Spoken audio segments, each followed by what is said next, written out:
الحمد لله وكفى والصلاة والسلام على عباده الذين اصطفى خصوصا على أفضلهم وخاتم النبيين محمد الأمين وعلى آله وصحبه أجمعين.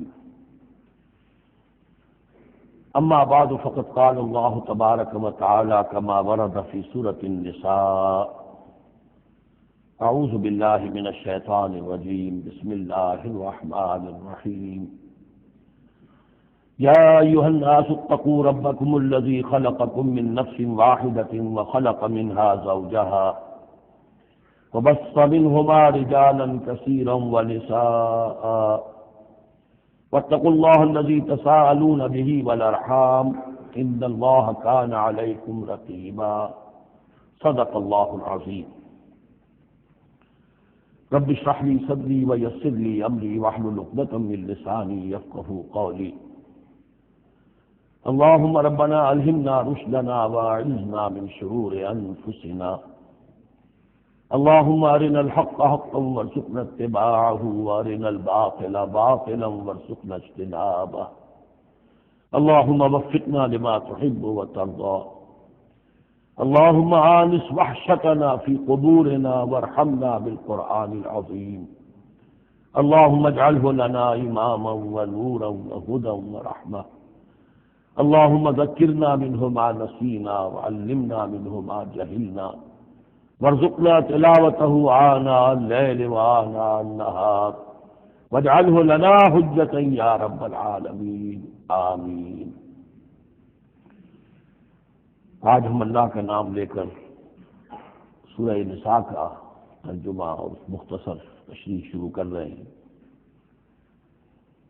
جیسا کہ میں آپ کو بتا چکا ہوں کہ قرآن مجید میں مکی اور مدنی صورتوں کے جو گروپ ہیں ان میں سے پہلا گروپ 5 صورتوں پر مشتمل ہے. مکی صورت صرف سورہ فاتحہ ہے، حجم میں بہت چھوٹی، معنی میں، مفہوم میں، عظمت میں، فضیلت میں بہت بڑی. اس کے بعد 4 صورتیں جو ہیں وہ مدنی ہیں: بقرہ، نساء، آل عمران اور مائدہ. اور یہ جو 4 صورتیں ہیں یہ دو صورتوں کے 2 جوڑوں کی شکل میں ہیں. سورۃ البقرہ، سورۃ آل عمران، یہ الزہراوین، خود حضور نے ان کو ایک نام دیا مشترک، اور ان میں جو مناسبتیں ہیں، مشابہت ہیں، وہ تفصیل کے ساتھ ہمارے ترجمے کے دوران سامنے آتے رہی ہیں. نسبت زوجیت کس اعتبار سے ہے، ایک دوسرے کی تکمیل کس پہلو سے کرتی ہیں، یہ بات بھی سامنے آئی. اب جو 2 صورتیں ہیں یہ سورۃ النساء اور سورۃ المائدہ، یہ جوڑے کی شکل میں ہیں. ان میں ایک پورا کنٹراسٹ نظر یہ آئے گا کہ سابقہ 2 صورتوں میں پہلے حروف مقطعات اور دونوں میں پھر قرآن مجید اور کتب سماویہ کی عظمت کا بیان، جبکہ ان دونوں صورتوں میں کوئی تمہیدی اس طرح کی گفتگو نہیں ہے، براہ راست خطاب ہو رہا ہے. البتہ یہ فرق ہے وہ نسبت زوجیت کے اعتبار سے کہ سورہ نساء میں خطاب ہے یا ایھا الناس، اے لوگو، خطاب عام ہے، اور سورۃ المائدہ کا آغاز ہوتا ہے یا ایھا الذین آمنوا، وہاں خاص ہے، انسانوں میں سے جو لوگ ایمان کے دعوے دار ہیں. باقی جس طرح سورہ بقرہ اور سورہ آل عمران نصفین میں منقسم ہیں، اس طرح کا معاملہ ان دونوں صورتوں کا نہیں ہے.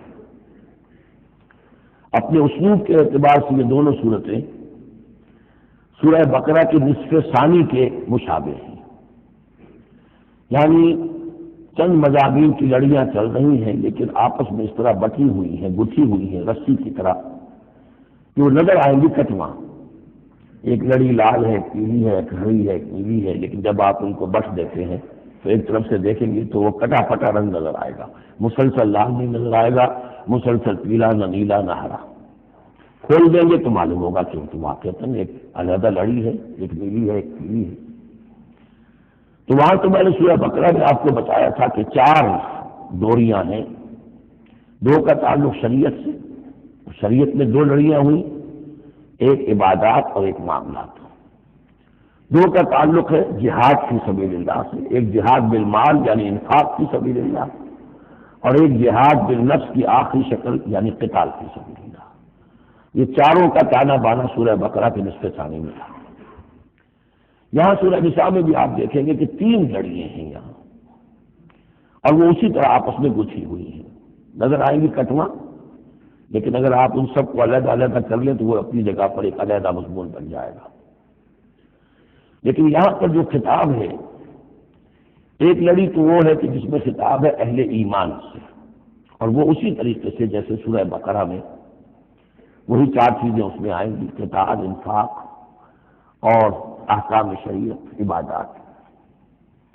لیکن دوسرا خطاب ہے اس میں اہل کتاب سے.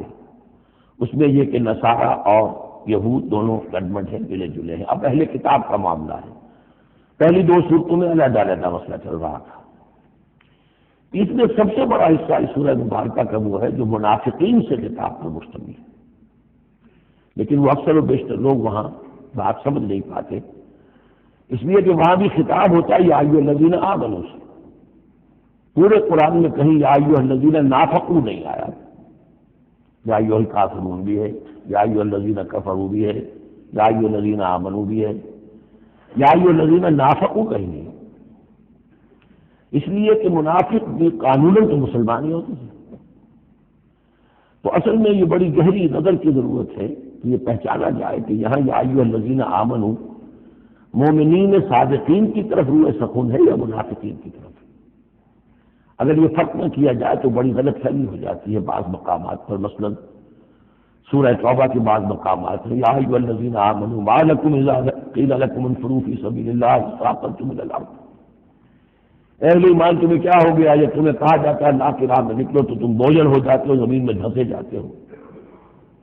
تو اس سے ایک عام سوء ظن پیدا ہو سکتا ہے کہ شاید یہ عام مسلمانوں کا مسئلہ تھا. یہ عام مسلمانوں کا مسئلہ نہیں تھا، یہ منافقین کا مسئلہ تھا. روح سخن ہوا منافقین کی طرف. مومنین صادقین تو ہر وقت اس کے لیے آمادہ رہتے تھے کھلے دل کے ساتھ کہ واپس نہیں پھیرا کوئی فرمان جنوں کا، تنہا نہیں لوٹی کبھی آواز جرس. وہ تو تیار ہر وقت. تو اصل میں یہ دیکھنا ہوتا ہے کہ کس آیت میں رخ کس کی طرف ہے. اس اعتبار سے یہ سورہ مبارک کا اہم ترین ہے. یہ کہ سورہ بقرہ میں تو پورے میں لفظ نفاق آیا ہی نہیں. یہ حکمت خدا بندی ہے کہ اس مرض کو پہلے چھپا کے رکھا ہے کہ علامات تو بیان کر دی کہ یہ بیماری ہے، تاکہ جو بھی متنبع ہو جائے وہ اپنے علاج کی طرف متوجہ ہو جائے. لیکن یہ کہ جو لوگ نہیں متوجہ ہوئے معلوم ہوا کہ اب ان کو تھوڑا سا نمایاں کرنا ضروری ہے، بات اوریاں کر کے کرنی پڑے گی. تو سورہ آل عمران میں 1-2 جگہ نفاق کا لفظ آ گیا. لیکن یہاں اب جو سب سے بڑا مضمون ہے سورہ بقرہ میں وہ منافقین کا ہے.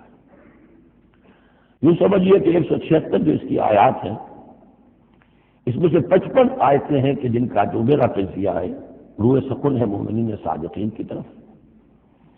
صرف 37 آیات ہیں کہ جن میں خطاب ہے اہل کتاب سے، یہود اور نصارہ سے مشترک طور پر، اور 84 آیات ہیں جن میں خطاب منافقین سے. لیکن وہی بات جو میں نے عرض کی کہ جہاں بھی ان سے بات ہوگی یا ایھا الذین آمنوا کے حوالے سے ہوگی، اس لیے کہ ایمان کے دعوے دار تو وہ بھی تھے. منافق تو وہی ہوتا ہے یہ بھی دعویٰ کرتا ہے ایمان کا، چاہے وہ شعوری طور پر منافق ہو چاہے غیر شعوری طور پر منافق ہو، لیکن یہ کہ دعویٰ ایمان تو اس میں موجود ہوگا. سورہ نساء اور سورہ مائدہ کے مابین ایک فرق نوٹ کر لیجیے. انسانی تمدن میں سب سے بنیادی چیز جو ہے وہ ہے معاشرہ، اور معاشرے میں عورت اور مرد کا تعلق، اور نمبر 2 جو معاشرے میں کچھ کمزور طبقات ہوتے ہیں ان کے لحاظ کا خیال، ان کے حقوق کا لحاظ کرنا. یہ مضمون آپ کو ملے گا سورہ نساء میں. آئلی قوانین تفصیل سے آ چکے سورہ بقرہ میں. جو رشتہ جڑتا ہے مرد و عورت کے مابین ازدواج کا، جس سے کہ پھر خاندان وجود میں آتا ہے، تو وہ جو سب سے بنیادی یونٹ ہے معاشرے کا، اس کی جڑ بنیاد کا تو سارا تفصیل سے معاملہ آ چکا ہے سورہ بقرہ میں. سورہ آل عمران اس اعتبار سے منفرد ہے کہ اس میں شریعت کے احکام نہیں ہے سوائے اس ایک حکم کے جو سود کے بارے میں آیا ہے، لا تاکلوا الربا اضعافا مضاعفا. کوئی اور احکام شریعت جو ہے اس میں نہیں.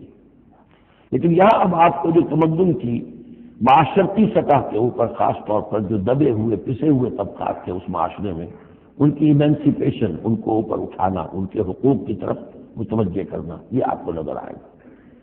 پھر اس معاشرے کے اندر سیکس کا معاملہ، اگر سیکشول انارکی ہو تو تباہی پھیل جائے گی، تو اس میں ابتدائی اقدامات جو ہیں وہ اس صورت کے اندر آئے ہیں۔ سیکس ڈسپلن کیسے امپوز کرنا ہے مسلمانوں تمہیں اپنے معاشرے کے اندر، بے راہ روی سے کیسے ڈیل کرنا ہے۔ تو اس طریقے سے تمدن کی جو بنیادی جو منزل ہے اس پر گفتگو ہو رہی ہے۔ سورہ مائدہ میں جا کر پھر جو تمدن کی بلند ترین منزل ہے ریاست، اور یہ کہ پھر اعلیٰ سطح کے اوپر عدالتی نظام، چوری ڈاکہ وغیرہ کا سد باب، اس کے لیے کیا حدود ہیں، اس کے لیے کیا تعزیرات ہیں، یہ بھی آگے آئیں گی۔ باقی سورہ نساء میں جیسے ہے ویسے ہی سورہ مائدہ میں بھی اہل کتاب سے بھی آخری خطاب ہوگا۔ تو جیسا کہ میں نے عرض کیا تھا کہ یہ پہلا گروپ جو ہے اس میں دو لڑیاں ہیں۔ ایک ہے یہ شریعت کا گروپ ہے، شریعت شروع ہو رہی ہے، بلو پرنٹ اس کا سورہ بقرہ سے، اس کے تکمیلی احکام سورہ مائدہ میں، اور دوسرا اس میں خطاب ہے اہل کتاب کے ساتھ، وہ بھی تدریجاً بڑھ کر آخری باتیں وہ ہے کہ جو پھر سورہ مائدہ میں ہمیں ملیں گی۔ بس اتنی تمہید، اور اس میں بھی خاصا وقت صرف ہو گیا ہے۔ یا ایھا الناس اتقوا ربکم الذی خلقکم من نفس واحدۃ۔ اب دیکھیے معاشرت کی مسائل کے ضمن میں گفتگو ہے تو ایسی بنیادی بات سے شروع کی ہے، اے لوگوں اپنے اس رب کا تقوی اختیار کر لو جس نے تمہیں ایک جان سے بنایا، وخلق منہا زوجہا، اور اسی سے اس کا جوڑا بنایا۔ یہاں یہ نوٹ کرنے والی بات ہے کہ یہاں حضرت آدم کا لفظ نہیں ہے کہ آدم سے ان کا جوڑا بنایا، بلکہ نفس سے بنایا۔ اس میں وہ بات پوری طریقے سے ایکوموڈیٹ ہو سکتی ہے کہ یہاں مراد کیا ہے؟ نو ایک ہے، جن سے دو ہے، بکرا بکری نو ایک ہے، جنس دو ہے، ایک ہی نو سے، اسی نو سے تمہارا جوڑا بنا ہے۔ ہیومن بینگز ہومو سیپینز نو ایک ہے، اسپیشیز ایک ہے، لیکن اس کے اندر ہی سے وہ سیکشول ڈفرینشیشن جو ہوئی ہے اس کے حوالے سے جوڑا بنا ہے۔ یا ایھا الناس اتقوا ربکم الذی خلقکم من نفس واحدۃ وخلق منها زوجہا وبث منہما، اب یہاں پر مراد ہے وہی آدم اور حوا، ان دونوں سے پھیلا دیے زمین میں کثیر تعداد میں مرد اور عورت، رجالا کثیرا ونساء۔ یعنی اس تمدن انسانی کو اگر آپ ٹریس کریں گے، پیچھے لے جائیں گے، تو اس کی کامن ایک اس کی بگننگ ہے، ایک انسانی جوڑا آدم اور حوا۔ اس رشتے میں پوری نوع انسانی جو ہے رشتہ اخوت میں منسلک ہو جاتی ہے اس لیول پر جا کر۔ ایک ہے سگے بہن بھائی، ایک ہے دادا دادی پر جا کر کزنز مل جائیں گے، پر دادا پر دادی پر جا کر اور ایک لمبا بس ہلکا ہو جائے گا، چلتے جائیے تو آدم و حوا کی نسل جو ہے وہ جا کر آخر بالآخر ایک پیرنٹس ہے، ایک کپل ہے، آدم اور حوا۔ واتقوا اللہ الذی تساءلون بہ والارحام، اور اس دیکھیے ایک ہی آیت میں دوسری مرتبہ پھر تقویٰ کا حکم، اور تقویٰ اختیار کرو اس اللہ کا جس کا تم ایک دوسرے کو واسطہ دیتے ہو۔ آپ کو معلوم ہے کہ دنیا میں فقیر بھی مانگتا ہے تو اللہ کے نام پر مانگتا ہے، اللہ کے واسطے مانگتا ہے، اور اکثر و بیشتر معاملات جو تمدنی ہوتے ہیں، گھریلو جھگڑے ہوں، ان کو بھی جب نمٹانا ہوتا ہے تو آخر کار کہنا پڑتا ہے کہ اللہ کا نام مانو اور تم یہ بات چھوڑ دو، اپنی ضد سے باز آ جاؤ۔ تو جہاں آخری اپیل کرنی ہے اللہ کے حوالے سے تو اس کا تقویٰ اختیار کرو۔ تو یہ جھگڑے ہو گئے، اس کے احکام پر چلو۔ اس نے سوسائٹی کے مختلف طبقات کے حقوق معین کر دیے، مرد کے حقوق، عورت کے حقوق، رب المال کے حقوق، عامل کے حقوق، مضاربت ہے تو ایک وہ ہے کہ جس کا سرمایہ ہے اور ایک وہ ہے کہ جو کام کرتا ہے، دونوں کے کیا حقوق ہیں، کیا اختیارات ہیں۔ اگر ان کی پیروی کی جائے، ان کی پابندی کی جائے تو جھگڑا نہیں ہوگا۔ والارحام، اور رحمی رشتوں کا لحاظ رکھو۔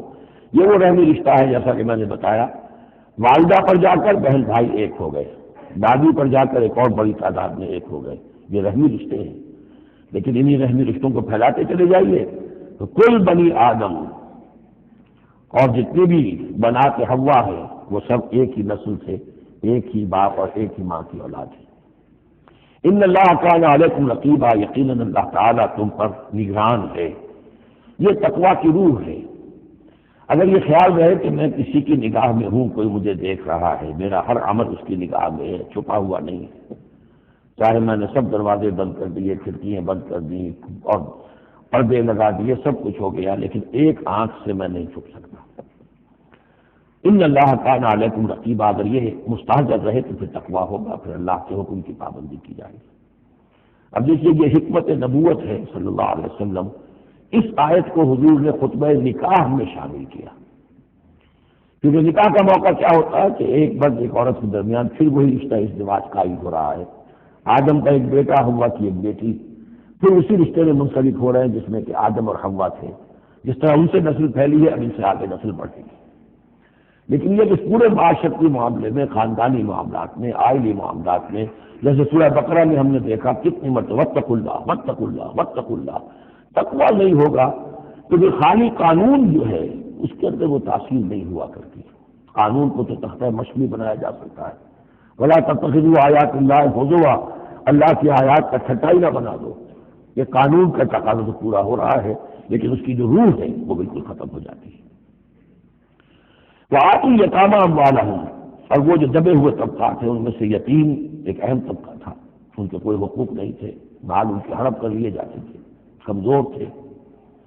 وآتوا الیتامی اموالہم ولا تتبدلوا الخبیث بالطیب، ان کا مال جو ہے اس میں سے اچھا مال لے لیا، برا ان کو اپنا برا مال ان میں شامل کر دیا۔ انہیں کیا پتہ چلا؟ اگر اول تو یہ کہ ہڑپ ہی کر گئے، نہیں تو بہت متقی ہوئے تو چلیے تعداد پوری کر دی، لیکن یہ کہ ان کا جو اچھا مال تھا اپنے طرف لے لیا اور ردی مال ادھر لگا دیا۔ ولا تاکلوا اموالہم الی اموالکم، اور ان کے مال اپنے مالوں میں شامل کر کے ہڑپ نہ کرو، انہ کان حوبا کبیرا، یقیناً یہ بہت بڑا گناہ، بہت بڑے بوال کی بات ہے۔ وَإِنْ خِفْتُمْ أَلَّا تُقْسِطُوا فِي الْيَتَامَىٰ، اور اگر تمہیں اندیشہ ہو کہ تم یتیم بچیوں کے بارے میں انصاف نہیں کر سکو گے، یعنی یتیم ایک تو لڑکا ہوا کہ اس کی ایک زندگی ہے، ایک خاص حد کو پہنچنے کے بعد وہ ایک انڈیپینڈنٹ لائف اختیار کر لے گا۔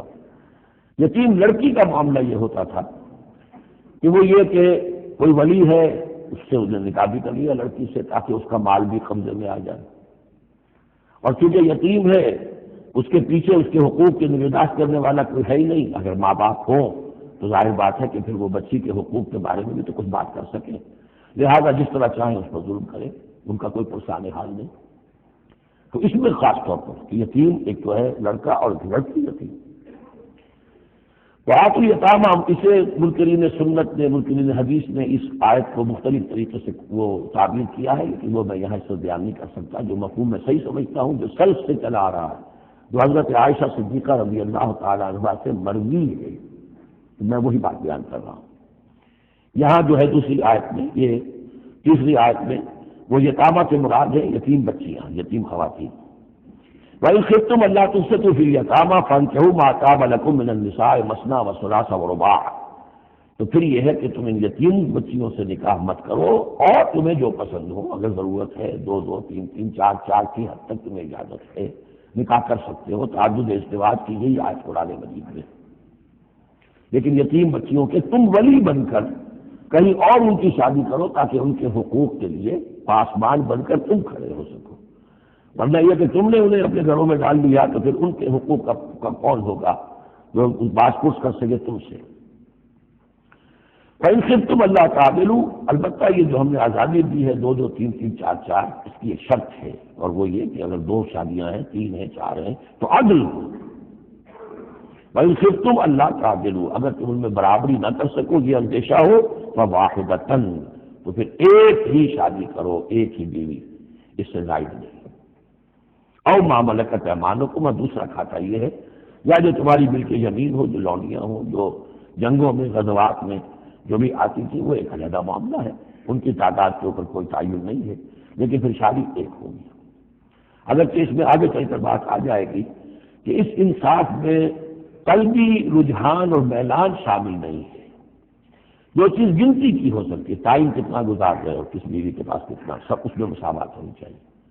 نان نفقہ کیا دے رہے ہو، کپڑے کیسے دے رہے ہو، ان تمام چیزوں میں جو کاؤنٹ ہو سکتی ہیں، جو مادی چیزیں ہیں، جو دیکھی بھالی جا سکتی ہیں، اس میں انصاف اور عدل لازم ہے۔ البتہ دلی رجحان اور میلان جس پر کہ انسان کو قابو نہیں ہوتا، اس میں درست نہیں ہے۔ ذالک ادنیٰ اللہ تعولوا، یہ اس سے قریب تر ہے کہ تم ایک ہی طرف کو نہ جھک پڑو، کہ ایک ہی بس بیوی کی طرف سارا میلان ہے، رجحان ہے. اور جیسا کہ آگے آئے گا کہ دوسری جو ہے یا دوسری جو ہیں وہ معلق ہو کر رہ گئی ہیں کہ نہ وہ شوہروں والی ہیں اور نہ وہ آزاد ہیں کہ کہیں اور دکھا کر. وآتوا النساء صدقاتهن نحلا، اور عورتوں کو ان کے مہر خوش دلی کے ساتھ دیا کرو، اس کو تاوان سمجھ کے نہ دیا کرو. یہ صدقات جو ہے صداق کی جمع ہے، اور صدقے کی جمع ہے صدقات. دال پر زبر ہو تو صدقے کی جمع، اور دال پر پیش ہے صدقات تو یہ صداق کی جمع ہے. فَإِن طِبْنَ لَكُمْ عَنْ شَيْءٍ مِّنْهُ نَفْسًا، پھر اگر وہ خود اپنی مرضی سے، اپنی رضامندی سے اس میں سے کوئی چیز تمہیں دے دے، تم نے مہر جو انہیں دیا تھا وہ تم نے ادا کر دیا، اب وہ تمہیں کوئی ہبہ کر رہی ہیں، تمہیں اس میں سے کوئی چیز جو ہے ہدیہ کر رہی ہیں، تحفہ دے رہی ہیں، تو کوئی حد نہیں. فَكُلُوهُ هَنِيًّا مَرِيًّا، تو تم اسے استعمال میں لاؤ، کھاؤ رچتا پچتا، اس میں کوئی حرج نہیں ہے. لیکن یہ ہے کہ وہ ہو ان کی مرضی سے، زبردستی نہیں، جبر کر کے نہ دے دیا جائے. فَإِن طِبْنَ لَكُمْ عَنْ شَيْءٍ مِّنْهُ نَفْسًا، بالکل اپنی مرضی سے. وَلَا تُؤْتُوا السُّفَهَاءَ أَمْوَالَكُمُ الَّتِي جَعَلَ اللَّهُ لَكُمْ قِيَامًا وَارْزُقُوهُمْ فِيهَا وَاكْسُوهُمْ وَقُولُوا لَهُمْ قَوْلًا مَّعْرُوفًا. اب ایک معاشرے میں طبقہ ایسا بھی ہوتا ہے سفہاء، بچہ ہے ابھی اس کو سمجھ نہیں ہے یا آوارہ ہو گیا ہے، باپ مال بہت چھوڑ گیا ہے، اب وہ مال اڑا رہا ہے، تو یہاں پہ تصور دیا گیا کہ اس میں معاشرت کی سطح پر روک تھام ہونی چاہیے. یہ نہیں کہ میرا مال ہے میں کیسے خرچ کروں. تو اموالکم کہا گیا، یہ اصل میں معاشرے کی ایک مشترک سی چیز ہے، مشترک بہبود کے لیے ہے. کیا انفرادی ملکیت ہے لیکن پھر بھی اس معاشرے کی، اس کے اندر مشترک بہبود ہونی چاہیے. مت پکڑا دو نہ سمجھو کو یا بے وقوفوں کے اپنے مال، جن کو اللہ تعالیٰ نے تمہارے لیے دنیا کے گزران کا ذریعہ بنایا ہے. وارزقوہم فیہا، ہاں انہیں رزق دیتے رہو اس میں سے، واکسوہم، کھلاتے رہو پلاتے رہو، وقولوا لہم قولا معروفا، اور ان سے بات کیا کرو البتہ نرم، اچھے انداز میں. یہ اصول تھا جس کے تحت کہ برٹش انڈیا میں کورٹ آف وارڈ مقرر ہو جاتے تھے کہ اگر کوئی بڑا جاگیردار ہے، کوئی نواب ہے اور وہ فوت ہو گیا، اس کا بیٹا جو ہے ہمارا ہے اور اس کی جو خدشہ ہے کہ اسے کچھ اڑا دے گا، ختم کر دے گا، تو کورٹ آف وارڈ ہو جاتا تھا. حکومت جو ہے وہ اس کا چارج لے لیتی تھی، اس کے لیے سالانہ اس میں سے، اس کی آمدنی میں سے وظیفہ ہوتا تھا، اس میں اپنا خرچ کرے. لیکن یہ ہے کہ باقی چیزیں جمع رہتی تھی تاکہ یہ ان کی آئندہ نسل کے کام آ سکے. وابتلوا الیتامى حتى اذا بلغوا النکاح، اور یتیموں کی دیکھ بھال کرتے رہو، جانچ پرکھ کرتے رہو، دیکھتے رہو کہ ان کے اندر کبھی شعور پیدا ہو گیا یا نہیں. فإن آنستم منهم رشدا، تو جب تم دیکھو ان میں کہ اب یہ باشعور ہو گئے ہیں، سمجھدار ہو گئے ہیں، فادفعوا إليهم أموالهم، تو ان کے اموال ان کے حوالے کرو.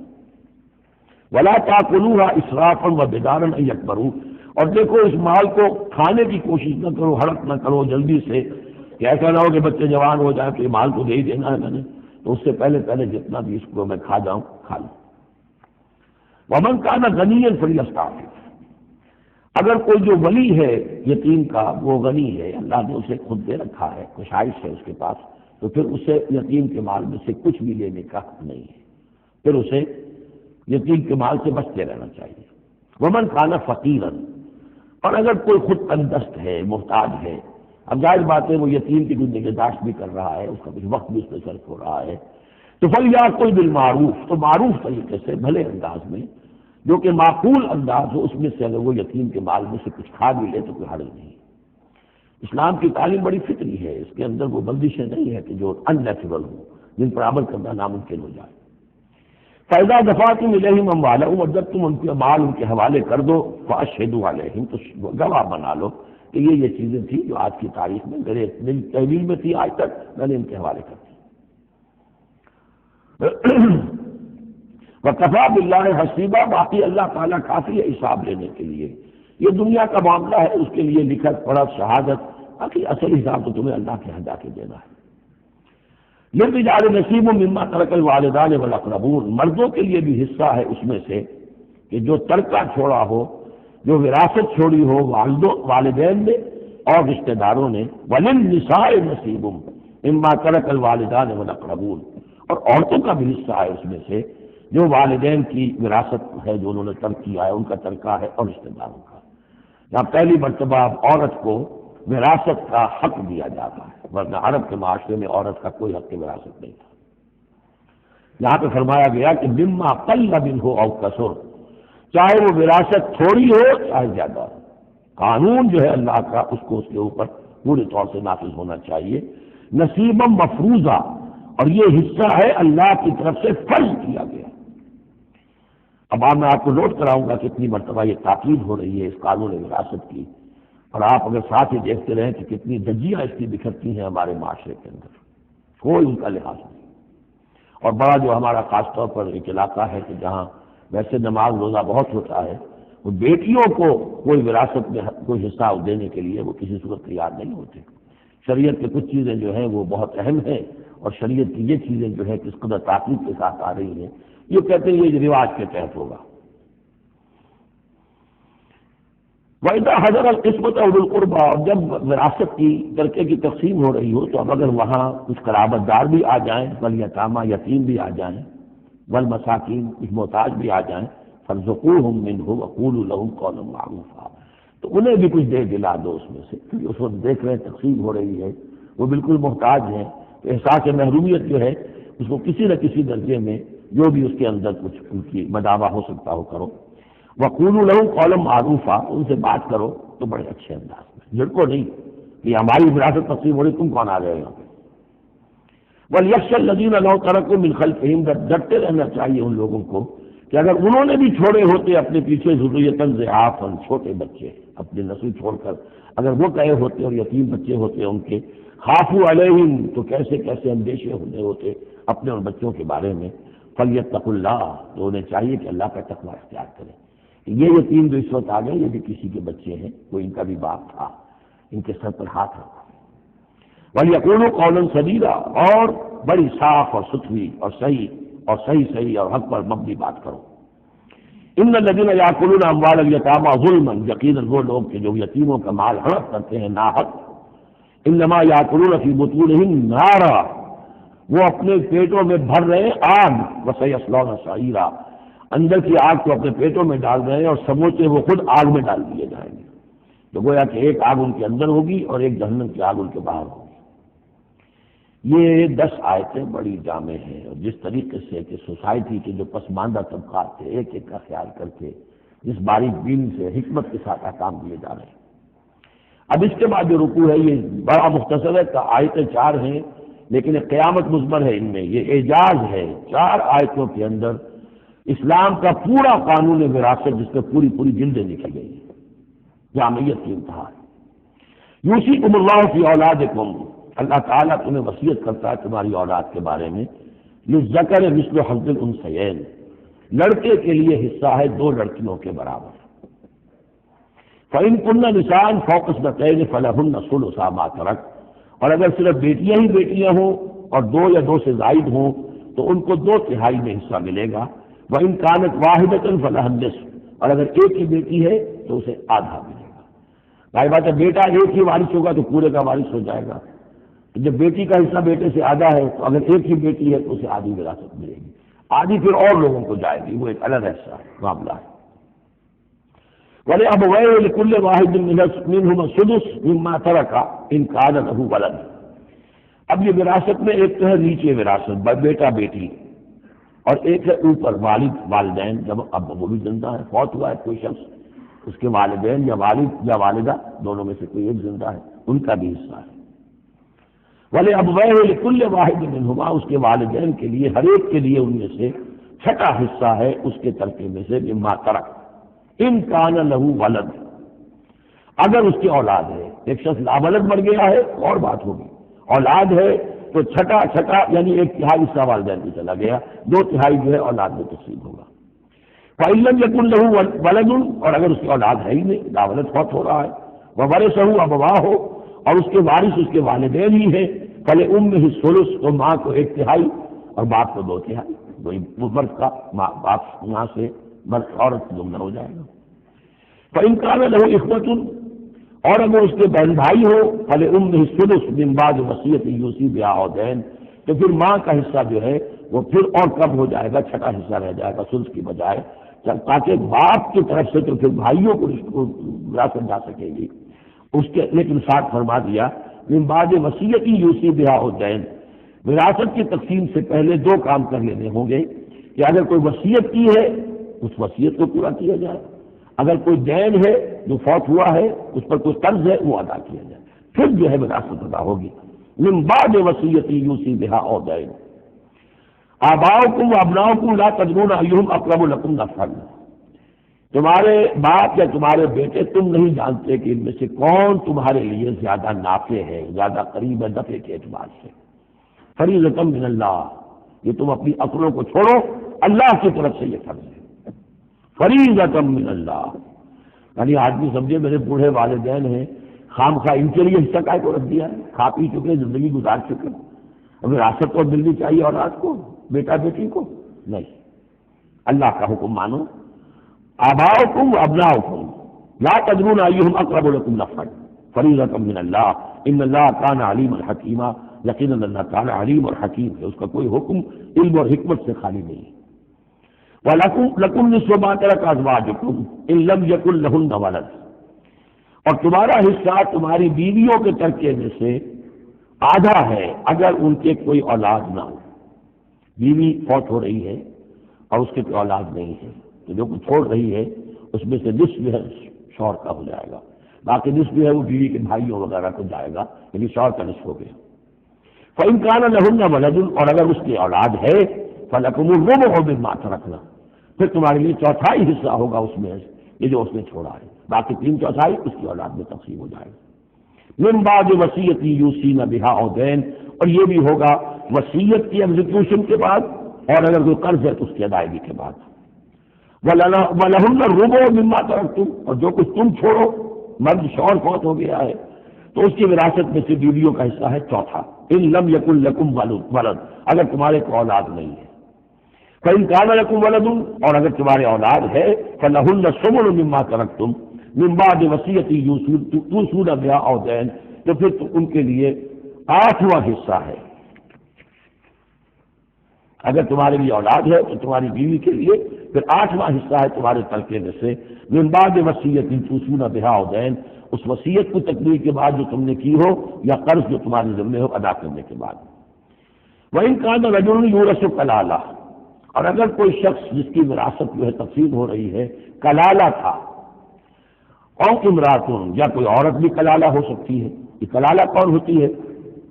جس کے نہ تو والدین ہو نہ اولاد ہو، میت ہے، فوت شدہ مرد ہے یا عورت ہے، تو جو نہ تو ہے اوپر والدین میں سے کوئی اور نہ کوئی اولاد میں سے، وہ اس کو کلالہ کہتے ہیں۔ بہن بھائی ہیں، اب بہن بھائیوں میں جو تقسیم ہوگی وہ ایک تقسیم تو وہی ہے کہ جو حقیقی اور عینی اور اللتی بہن بھائیوں میں ہوتی ہے، وہ تو ہے اسی طرح جیسے کہ اولاد کی ہے، لیکن یہاں خاص حکم دیا جا رہا ہے۔ عربوں میں اصل میں 3 قسم کے بہن بھائی ہوتے تھے۔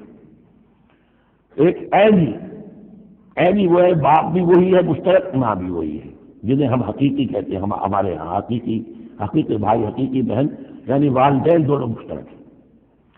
اللتی، کہ باپ ایک ہے اور مائیں جدا ہیں، لیکن عرب میں ان میں کوئی فرق نہیں تھا، وہ بھی حقیقی کہلاتے تھے۔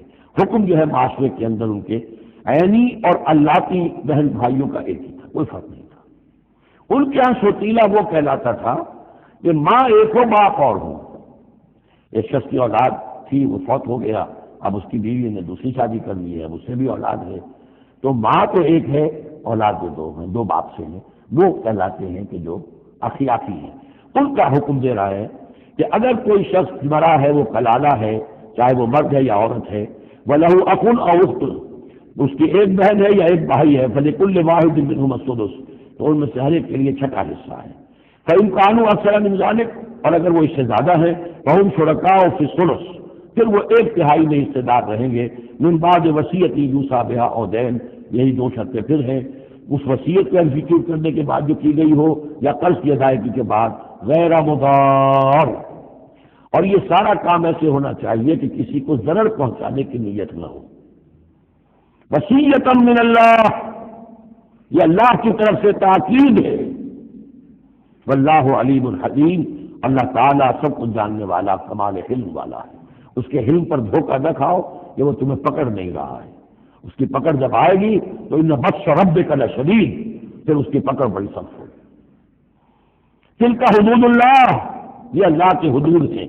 ومن یطع اللہ ورسولہ یدخلہ جنات تجری من تحتہا الانہار، جو اللہ اور اس کے رسول کی اطاعت کرے گا وہ داخل کرے گا انہیں ان باغات میں جن کے دامن میں ندیاں بہتی ہوں گی، خالدین فیہا، جس میں وہ ہمیشہ ہمیشہ رہیں گے، وذالک الفوز العظیم، اور یقیناً یہ بہت بڑی کامیابی ہے۔ ومن یعص اللہ ورسولہ ویتعدی حدودہ، اور جو کوئی نافرمانی کرے اللہ اور اس کے رسول کی اور تجاوز کرے اس کی حدود سے، یدخلہ نارا خالدا فیہا، اس کو وہ داخل کرے گا آگ میں جس میں وہ ہمیشہ ہمیشہ رہیں گے، وَلَهُ عذاب مہین، اور ان کے لیے عذاب مہین ہوگا، اہانت آمیز عذاب۔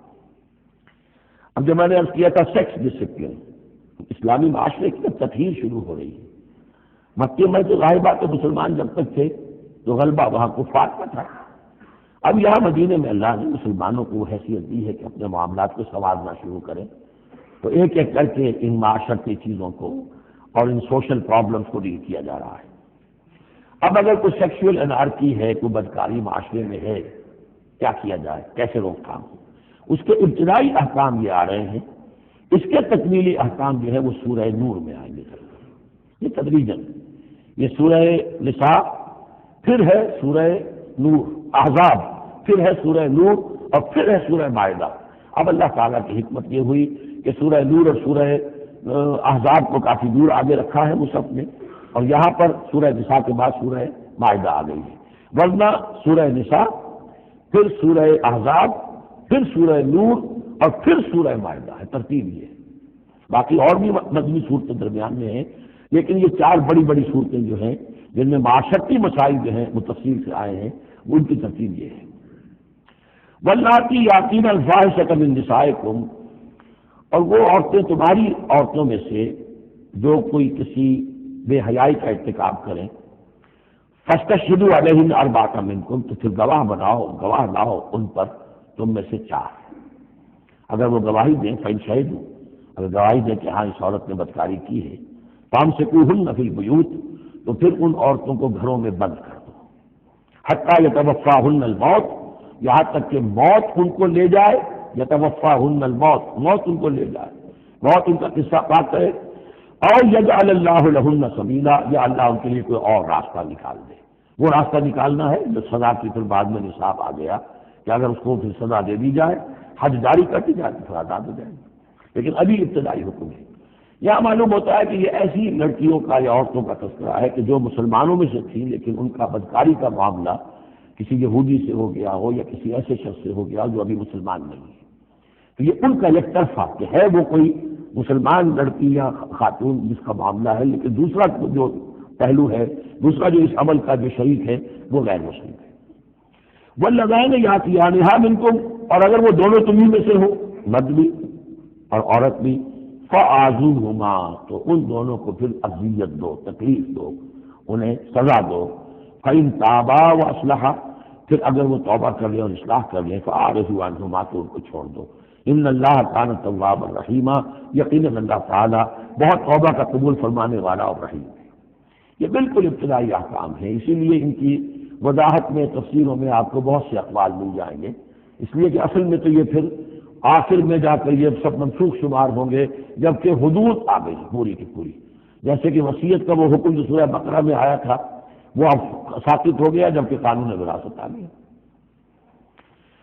اب وہ آیت آئی ہے کہ جو بہت بڑی حکمت کی آیت ہے، جس کا حوالہ اس سے پہلے بھی میں نے کبھی دیا ہے، انما التوبۃ علی اللہ للذین یعملون السوء بجہالۃ، اللہ کے ذمے ہے توبہ قبول کرنا ایسے لوگوں کی جو کوئی برا حرکت کر بیٹھتے ہیں جہالت اور نادانی میں، ثم یتوبون بالقریب، پھر فوراً توبہ کرتے ہیں۔ یعنی اگر ایمان اندر ہے تو کسی وقت ایسا تو ہو گیا کہ کوئی خارجی اثرات اتنے پوٹنٹ ہو گئے یا نفس کے اندر ہیجان ایسا ہو گیا کہ آدمی کنٹرول نہیں کر سکا، لیکن جیسے ہی اس کے بعد ہوش میں آئے گا اس پر شدید پچھتاوا، شدید ندامت طاری ہو جائے گی، تو اس کے لیے یہ کہ وہ توبہ کرے تو اللہ تعالیٰ اس کی توبہ قبول فرمائے گا۔ فَأُولَٰئِکَ یتوب اللہ علیہم، تو اللہ تعالیٰ ایسے لوگوں کی توبہ قبول فرمائے گا۔ وکان اللہ علیم الحکیم، اللہ تعالیٰ علیم اور حکیم ہے۔ ولیست التوبۃ للذین یعملون السیئات، ایسے لوگوں کا کوئی حق نہیں ہے توبہ کا کہ جو اپنی برائی حرکتیں کرتے رہیں، حرام خوریاں کرتے رہیں، زندگی بھر عیش لڑاتے رہیں۔ وَلَلَّذِينَ يَمُوتُونَ حَتَّىٰ إِذَا حَضَرَ أَحَدَهُمُ الْمَوْتُ قَالَ إِنِّي تُبْتُ الْآنَ، یہاں تک کہ جب موت کا وقت آ جائے تو کہیں کہ اب میں توبہ کرتا ہوں، یہ توبہ نہیں ہے۔ وَلَلَّذِينَ يَمُوتُونَ وَهُمْ كُفَّارٌ، اسی پر قیاس کر دیجیے جو مر بھی گئے کافر کفر کی حالت میں، ان کی توبہ کا کوئی سوال ہی نہیں۔ اولئک اعتدنا لهم عذابا الیما، ایسے لوگوں کے لیے تو ہم نے دردناک عذاب تیار کر رکھا ہے۔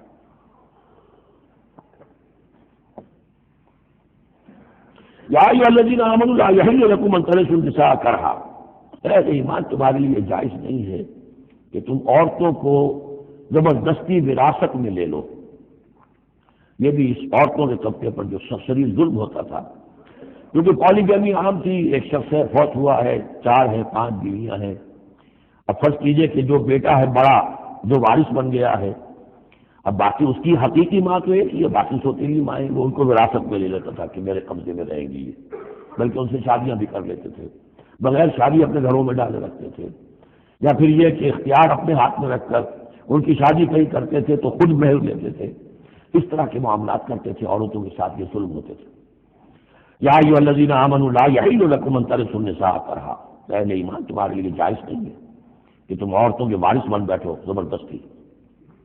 ولا تعضلوهن لتذهبوا ببعض ما آتيتموهن، اور نہ تمہارے لیے یہ جائز ہے کہ تم ان کا راستہ روک کے رکھو انہیں، تاکہ تم واپس لے لو ان سے جو کچھ کہ تم نے انہیں دیا ہے۔ اب نکاح کیا تھا اس وقت تو بڑے چاؤ تھے اور لان تھے اور کیا کیا دے دیا تھا، اور اب جو ہے اس سے وہ واپس ہٹیانے کے لیے طرح طرح کے ہتھ کنڈے استعمال ہو رہے ہیں، انہیں تنگ کیا جا رہا ہے، ٹارچر کیا جا رہا ہے، ذہنی طور پر تکلیف پہنچائی جا رہی ہے۔ الا یاتینا بفاحشۃ مبینہ، ہاں اگر کسی سے صریح جو ہے حرام کاری کا فعل سرزد ہو گیا، اس پر تو زیادتی کی جائے، اسے کچھ سزا دی جائے، جیسے کہ اوپر آ چکا ہے فعذوہما، اس وقت تو اجازت ہے۔ اس کے بغیر جو ہے کسی کے اوپر زیادتی کرنا، خاص طور پر اگر نیت یہ ہے کہ میں اسے اپنا مہر واپس لے لوں۔ وعاشروہن بالمعروف، دیکھو عورتوں کے ساتھ معاشرت اختیار کرو، رہو سہو معروف طریقے پر، بھلے طریقے پر، اچھے طریقے پر، نیکی اور راستی کے ساتھ۔ فَإِن كَرِهْتُمُوهُنَّ فَعَسَىٰ أَن تَكْرَهُوا شَيْئًا وَيَجْعَلَ اللَّهُ فِيهِ خَيْرًا كَثِيرًا، تو اور اگر تمہیں کسی وجہ سے اب وہ ناپسند ہو گئی ہے، انہیں پسند نہیں کرتے تم، تو ہو سکتا ہے کہ کسی شے کہ تم ناپسند کرو، ذرا حال ہے کہ اللہ نے اسی میں تمہارے لیے خیر کثیر رکھ دیا۔ بتا نہیں ایک عورت جو ہے کسی ایک اعتبار سے آپ کے دل سے اتر گئی ہے، طبیعت کا میلان نہیں رہا ہے، اس میں اور کون کون سی خوبیاں ہیں، کس اعتبار سے آپ کے لیے وہ خیر کا ذریعہ بنتی ہے، تو اللہ کے حوالے کرو اس معاملے کو، لیکن ان کے ساتھ رکھو معاشرت صحیح، ان کے حقوق ادا کرتے ہوئے۔ ہاں اگر معاملہ ایسا ہو گیا ہے کہ ساتھ رہنا ممکن نہیں ہے تو طلاق کا راستہ کھلا ہے، شریعت اسلامی نے اس میں کوئی تنگی نہیں رکھی ہے، یہ کرسچینٹی کی طرح کا کوئی غیر معقول نظام نہیں ہے کہ طلاق ہو ہی نہیں سکتی، وہاں یہ کہ طلاق کا راستہ کھلا ہے۔ وہی اگر تم استبدال زوج مکان زوج، اور اگر تم نے فیصلہ ہی کر لیا ہو کہ ایک بیوی کی جگہ کوئی دوسری بیوی لانی ہے، وآتیتم احداہن قنطارا، اور ان میں سے کسی ایک کو تم نے ڈھیروں مال دیا ہو، فلا تأخذوه منه شیئا، فلا تأخذوا منه شیئا، اس میں سے کوئی شے واپس نہیں لے سکتے، جو مہر دیا تھا وہ ان کا ہے، اب اس میں سے کچھ واپس نہیں لے سکتے۔ اتأخذونه بہتانا واثما مبینا، کیا تم لوگے وہ مہر واپس ان سے ناحق اور صریح گناہ کے طور پر؟ فکیف تأخذونه، کچھ عقل کے ناخن لو، کچھ شعور اور کچھ شرافت کا ثبوت دو، کیسے ان سے مال تم واپس لینا چاہتے ہو؟ وقد افضى بعضكم الى بعض، جبکہ تم ایک دوسرے سے مل چکے ہو، تمہارے مابین انتہائی قریبی رشتہ جو بھی ہو سکتا ہے دنیا کا وہ قائم ہو چکا ہے۔ وَأَخَذْنَا مِنكُم مِّيثَاقًا غَلِيظًا، اور وہ تم سے بہت گہرا قول و قرار لے چکی تھی۔ اب قول و قرار ہوتا ہے نکاح کے وقت، ان تو ذمہ داری لیتا ہے مرد، کوئی سے کوئی ایک وہ بھی ایک کانسیپٹ ہے۔ وَلَا تَنكِحُوا مَا نَكَحَ آبَاؤُكُم مِّنَ النِّسَاءِ إِلَّا مَا قَدْ سَلَفَ، اور جو تمہاری والد، جو تمہارے آباؤ نے، تمہارے باپوں نے جن سے نکاح کیا ہو ان سے تم نکاح مت کرو۔ جو میں نے کہا تھا نا کہ جو سوتیلی مائیں ہوتی تھیں ان کو وہ اپنے نکاح کر کے گھر میں ڈال دیا یا بغیر نکاح کے ڈال دیا۔ یہ نکاح وہاں بھی اس معاشرے میں جس کو کہتے تھے نکاح وقت، بہت ہی برا نکاح ہے، فطرت انسانی تو اربا کرتی ہے، لیکن رواج ان کا تھا۔ یہاں قرآن مجید نے آ کر اس کا جو ہے سختی کے ساتھ سدباب کیا۔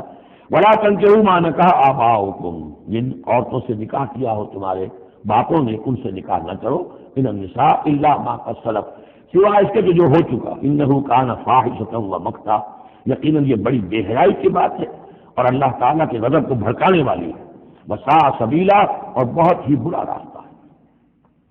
اب جو طویل آیت آ رہی ہے جس میں محرمات ابدیہ کا بیان ہے کہ کن رشتوں میں نکاح کا معاملہ نہیں ہو سکتا، ایک مرد کن اپنی خواتین رشتہ داروں سے شادی نہیں کر سکتا۔ حرمت علیکم امہاتکم، حرام کر دی گئی تم پر تمہاری مائیں، نمبر 1، وبناتکم، تمہاری بیٹیاں، واخواتکم، اور تمہاری بہنیں، وعماتکم، اور تمہاری پھوپھیاں، وخالاتکم، اور تمہاری خالائیں، وبنات الاخ، اور بھائی کی بیٹیاں یعنی بھتیجیاں، وبنات الاخت، اور بہن کی بیٹیاں یعنی بھانجیاں، وامہاتکم اللاتی ارضعنکم، اور تمہاری وہ مائیں جنہوں نے تمہیں دودھ پلایا ہے، واخواتکم من الرضاعۃ، اور تمہاری دودھ پلانے والیوں کی بیٹیاں کہ جو تمہارے اب بہن بن گئی ہے رضاعی، وامہات نسائکم، اور تمہاری بیویوں کی مائیں یعنی ساس جن کو ہم کہتے ہیں خوش دامن، وربائکم اللاتی فی حجورکم، اور اگر وہ جو ربیبہ ہوں جو تمہارے ہاں پلی بڑھی ہوں، من نسائکم اللاتی دخلتم بہن، ربیبہ، ربیب اس کو کہتے ہیں کہ ایک عورت کے پہلے کوئی اولاد تھی، آپ نے ان سے شادی کی ہے تو وہ اولاد بھی ساتھ لے آئی ہے، اب وہ آپ کی بیٹے بیٹیاں ہی ہو گئی آپ کی، لیکن وہ آپ کے حقیقی بیٹے بیٹیاں نہیں، ربیب کہلاتے، ربیب اور ربیبہ، تو وہ ربیب اور ربیبہ بھی حرام ہے اگر اس جو ماں ہے اس کے ساتھ مقاربت کی ہو، اگر اس کے ساتھ تعلق زن و شیخ ہوا ہے تو پھر وہ ربیبہ جو ہے بچی جو آئی تھی اس کے ساتھ وہ بھی حرام ہو گئی، لیکن اگر کسی وجہ سے بغیر اس کے کہ ان کے ساتھ کوئی جنسی تعلق ہو، طلاق ہو جائے تو پھر اس ربیبہ کے ساتھ نکاح ہو سکتا ہے۔ وَرَبَائِبُكُمُ اللَّاتِي فِي حُجُورِكُم مِّن نِّسَائِكُمُ اللَّاتِي دَخَلْتُم بِهِنَّ، جن سے تم نے صحبت کی ہو، ان کی جو بیٹیاں ہیں سابقہ شوہروں سے وہ حرام ہیں، فَإِن لَّمْ تَكُونُوا دَخَلْتُم بِهِنَّ، اور اگر تم نے ان سے صحبت نہ کی ہو، فَلَا جُنَاحَ عَلَيْكُمْ، تو پھر کوئی حرج نہیں ہے۔ وَحَلَائِلُ أَبْنَائِكُمْ، اور تمہارے بیٹوں کی عورتیں یعنی بیٹوں کی بیویاں، بہو ان کو ہم کہتے ہیں، تمہاری بہو ہیں، الذین من اصلابکم، لیکن بیٹے وہ جو تمہارے اپنے صلب سے ہوں، اپنے صلبی بیٹے، منہ بولے بیٹے کا معاملہ نہیں ہے۔ وَأَن تَجْمَعُوا بَيْنَ الْأُخْتَيْنِ، اور اس بھی یہ بھی تم پر حرام کیا گیا ہمیشہ کے لیے کہ بیک وقت دو بہنوں کو جمع کرو ایک نکاح میں، الا ما قد سلف، سوائے اس کے کہ جو ہو چکا، ان اللہ کان غفور الرحیم، یقیناً اللہ غفور الرحیم، جو ہو گیا پہلے کا، اس کو تو گڑے مرجے اکھاڑے نہیں جا سکتے، لیکن آئندہ کے لیے یہ محرمات ابدیہ ہے۔ اس میں حضور نے اضافہ کیا ہے کہ دو بہنوں کو بھی ایک وقت نکاح میں نہیں رکھ سکتے، اسی طرح خالہ بھانجی کو بھی نکاح میں نہیں رکھ سکتے، اور پھوپھی بھتیجی کو بھی نکاح میں نہیں رکھ سکتے۔ یہ محرمات ابدیہ ہیں کہ جن کے ساتھ کسی حال میں کسی وقت شادی نہیں ہو سکتی۔ اب ہے وہ محرمات جو عارضی ہیں، والمحصنات من النساء، وہ عورتیں جو کسی اور کے نکاح میں ہیں، اب یہ اس وجہ سے کہ وہ اس کے نکاح میں ہیں آپ پر حرام ہے۔ ہاں اگر وہ طلاق دے دے پھر آپ شادی کر سکیں گے اس سے، لیکن یہ کہ اس کے اوپر جو حرمت ہے اس کی، وہ حرمت ابدی اس نوع کی نہیں ہے جو اس آیت میں جو بیانات ہوئی، بلکہ یہ کہ وہ تو کسی اور کے نکاح میں ہونے کے محصنات، حصن کہتے ہیں قلعے کو، جو قلعے میں ہیں، پہلے ہی ایک خاندان کے قلعے کے اندر ہیں وہ، اور شوہر والیاں ہیں، الا ما ملکت ایمانکم، سوائے یہ کہ ان میں سے کوئی تمہارے ہاں کنیز بن کر آ جائے۔ ظاہر باتیں جنگ ہوئی ہے، وہ عورتیں جو ہیں مشرک مردوں کی بیویاں ہیں، وہ لونڈیاں بن کے آ گئی ہیں، تو اگرچہ وہ بیویاں ہیں مشرکوں کی، وہ صنعت ہے اس معنی میں، لیکن وہ لونڈی کی حیثیت سے آپ کے لیے جائز ہوں گی۔ کتاب اللہ علیکم، یہ اللہ کی کتاب ہے، حکم ہے، فرض ہے تمہارے اوپر۔ وَإِلَّا لَكُمْ مَا وَرَاءَ ذَلِكُمْ، اب اس کے علاوہ تمہارے لیے تمام عورتیں حلال ہیں۔ تو آپ نے دیکھا کہ کتنی تھوڑی سی تعداد میں عورتیں ہوئی کہ جن سے نکاح حرام ہوا، باقی کچھ ہی تعداد، یعنی مباحات کا دائرہ بہت وسیع ہے، محرمات کا دائرہ بہت محدود ہے۔ ان تبتغوا باموالکم، لیکن یہ کہ اس کے لیے نکاح ہوگا مہر دے کر، اموال کے ساتھ تم اس میں نکاح کرو، محسنین، نیت ہو گھر میں بسانے کی، قلعے میں لانے کی، غیر مسافرین، صرف مستی نکالنے کی نہیں، یعنی یہ جو ہے اس کو ایک کھیل اور ہابی نہ بنا لو، گھر میں آباد کرنے کی نیت ہو اس سے شادی کی جائے۔ فَمَسْتَمْتَعْتُمْ بِهِ مِنْهُنَّ فَآتُوهُنَّ أُجُورَهُنَّ، جو بھی تم نے ان سے استفادہ کیا ہے تو انہیں ان کے مہر جو ہے مقرر ہوئے ہیں، فریضۃً وہ دو۔ وَلَا جُنَاحَ عَلَيْكُمْ فِيمَا تَرَاضَيْتُمْ بِهِ مِنْ بَعْدِ الْفَرِيضَةِ، اور اس میں کوئی حرج نہیں ہے کہ کسی مہر کے مقرر ہونے کے بعد اگر باہمی رضامندی سے اس میں کوئی کمی بیشی ہو جائے۔ ان اللہ کان علیما حکیما، یقیناً اللہ تعالی علیم ہے اور حکیم ہے۔ وَمَن لَّمْ يَسْتَطِعْ مِنكُمْ طَوْلًا أَن يَنكِحَ الْمُحْصَنَاتِ الْمُؤْمِنَاتِ، اور جو کوئی تم میں سے اتنی استطاعت نہ رکھتا ہو، مقدرت نہ رکھتا ہو کہ مومن محسنہ عورتوں سے شادی کر سکے۔ اب محسن دو معنی میں آتا ہے، ایک خاندانی لڑکی، شریف لڑکی، خاندانی آزاد گھرانے کی کہ اسے گھر کا قلعہ حاصل ہے، اور ایک شادی شدہ عورت کے جو ایک شوہر کے قلعے کے اندر ہے۔ ایک ہے خاندان کا قلعہ، خاندان کی پروٹیکشن حاصل ہے، سپورٹ حاصل ہے، تو وہ عورت جو ہے وہ محسنہ ہے۔ اسی طرح وہ عورت کے جو شوہر کے گھر میں ہے، ایک قلعے میں ہے، اس کے گھر میں ہے، اس کی حفاظت میں ہے، وہ بھی محسنہ ہے۔ پہلے تھا وہ دوسری معنی میں یعنی شادی شدہ، یہاں مراد ہے شریف زادیاں، آزاد مسلمان عورتیں۔ اب ظاہر بات ہے آزاد مسلمان عورتوں کا تو مہر ادا کرنا پڑے گا، اس حوالے سے اب کوئی بیچارہ مفلس ہے، نہیں دے سکتا ہے، کیا کرے۔ وَمَن لَّمْ يَسْتَطِعْ مِنكُمْ طَوْلًا أَن يَنكِحَ الْمُحْصَنَاتِ الْمُؤْمِنَاتِ فَمِمَّا مَلَكَتْ أَيْمَانُكُمْ، تو جو لونیاں ہیں ان سے نکاح کر لیں، مِن فَتَيَاتِكُمُ الْمُؤْمِنَاتِ، جو تمہاری مومن جو لونیاں ہیں، وَاللَّهُ أَعْلَمُ بِإِيمَانِكُمْ، باقی یہ کہ کون مومن ہے اور نہیں ہے یہ اللہ بہتر جانتا ہے۔ مراد یہ ہے کہ جو بھی قانونی اعتبار سے مسلمان ہیں، جس کے تم ایک دوسرے کو مسلمان سمجھتے ہو، بعضکم من بعض، تم سب ایک دوسرے ہی میں سے ہو، فَأَنكِحُوهُنَّ بِإِذْنِ أَهْلِهِنَّ، تو ان سے تم نکاح کرو ان کے مالکوں کی اجازت سے۔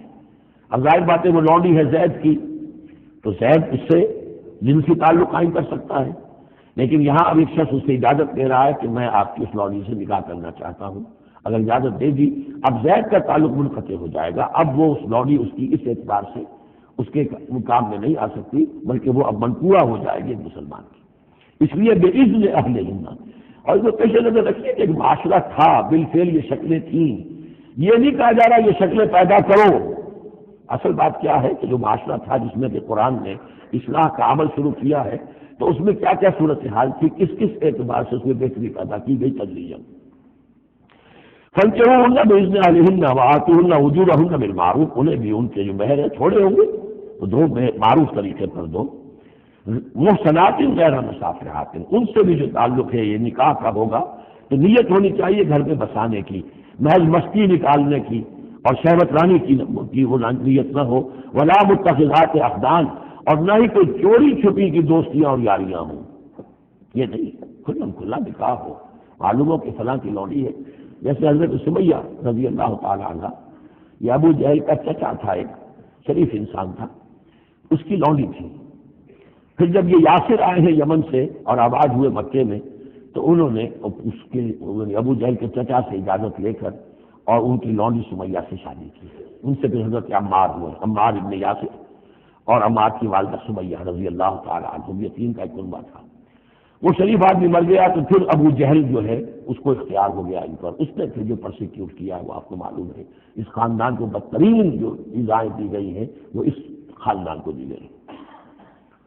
فَإِذَا أُحْصِنَّ، پھر جب وہ قید نکاح میں آ جائے، فَإِنْ أَتَيْنَ بِفَاحِشَةٍ، پھر اگر وہ کوئی غلط کام کرے، اگر کوئی وہ جو ہے بے حیائی کا کام کرے، فَعَلَيْهِنَّ نِصْفُ مَا عَلَى الْمُحْصَنَاتِ، تو انہیں آدھی سزا دی جائے گی اس کی کہ جو شادی شدوں کو دی جائے گی۔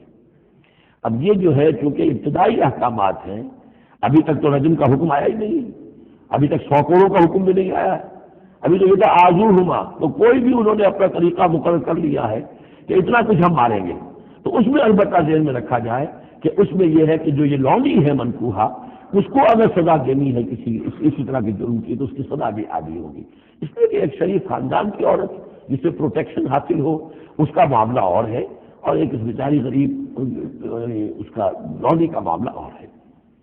ذالک لمن خشی العنۃ منکم، یہ رعایت بھی کہ مسلمان لونڈیوں سے نکاح کر دو، یہ بھی تمہارے لیے، تم میں سے ان لوگوں کے لیے ہے کہ جنہیں اندیشہ ہو فتنے میں پڑنے کا، جو اپنی شہوت اور جنسی جذبے کو روک نہ سکتے ہو، کہ اگر اب ان کے لیے نکاح کی کوئی شکل نہیں بنتی ہے تو ہو نہ جائے کہ کہیں کسی غلط کام میں وہ ملوث ہو جائیں، ورنہ یہ کہ وان تصبروا، اگر تم صبر کرو تو چونکہ عام طور پر جو باندیاں تھیں ان کا کردار اونچا نہیں تھا اس معاشرے میں، تو بہتر یہ ہے کہ ان سے نکاح کرنے سے تم بچو اور تعفف کرو، اس میں بہتری ہے۔